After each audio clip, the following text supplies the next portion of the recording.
Just about 8:15 is your time right now. We know August is Summer Safety Month and Summer Sun Safety Month. And as you may know by now, not all sunscreens protect the same. Which ones should you be using?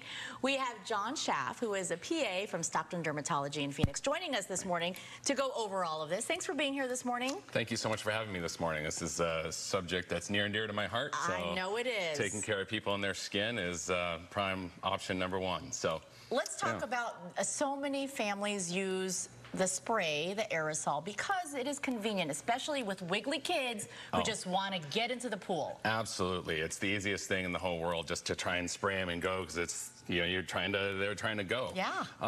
You know, I always tell my patients something is better than nothing, right? Okay. Obviously, you're spraying your kids and they're running. The problem with that is you're spraying them and then they run and jump in the pool. When was the last time you did that? Yeah. And then all of a sudden you see that kind of oily haze over the pool. That's all the sunscreen that just came off. It's gone. So if you're going to spray your kids, that's one thing. Spray them, but you got to rub it in.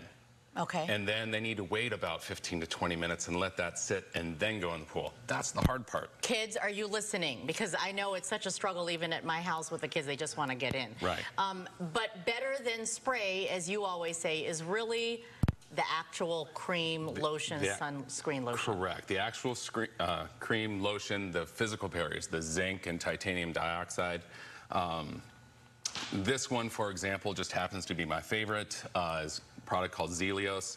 It rubs in clear. The zinc is miniaturized in it, and it rubs in right away. My kids, this is the only thing my kids actually let me rub all over them. It doesn't leave a white cast, and it works really well. I've never seen this one, and I love that it's in a giant pump. Where do you find this?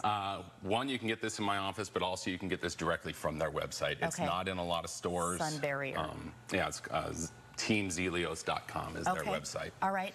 Talk about, we see a lot of folks who maybe will get tinted stuff, right? Is that any good? Is that better?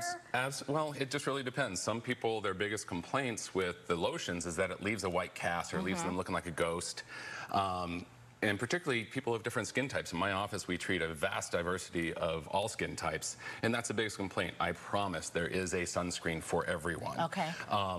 Tinted ones are the ones with, that, like this one, LTMD, excuse me, or Isden, have iron oxide in them, which is the tinted, which which really helps not leave that white cast. Okay. And is great. All right. What minimum SPF are we looking for? 30. Minimum of 30. 30 or higher. I always tell my patients 30 or higher, up to 50. Anything over 50 is really a, you know, personal preference. Okay. It's only 30 or higher for that 80 to 90 minutes, and then you have to reapply. Okay. That's the key, is reapplying. So how often should we be reapplying? At a minimum, you know, every 90 minutes is what we suggest. I tell my patients. Who really does that at home? Come on, admit every 2 hours. So one of the things you can do is, you know, these are only good for 80, 90 minutes. Like the sunscreen protective clothing, UPF clothing, that's a 50 SPF shirt until you take it off. Okay. So I'm that guy in the pool now with this and the big hat, you know. These things are something that are new. These are little UV bands that you wear them, you get what does it do? It turns, this one particularly turns purple when you get in the UV sun. Okay. So it just serves as a reminder going, oh, wait a minute, I am actually getting sun. So those times you're in the car, all those other times. That we don't think about, like when we're driving. Correct. Before we go real quickly, one of the things that has come up in the past week or so is a recall on a famous brand called Banana Boat, but we want to remind everybody it's not all Banana Boat, it's a specific one for your scalp. Correct. It's the scalp one, which, as this is a near and dear subject to myself as well, it's the sprays for the scalp that were recalled, that are having problems with some of the chemicals that are in that.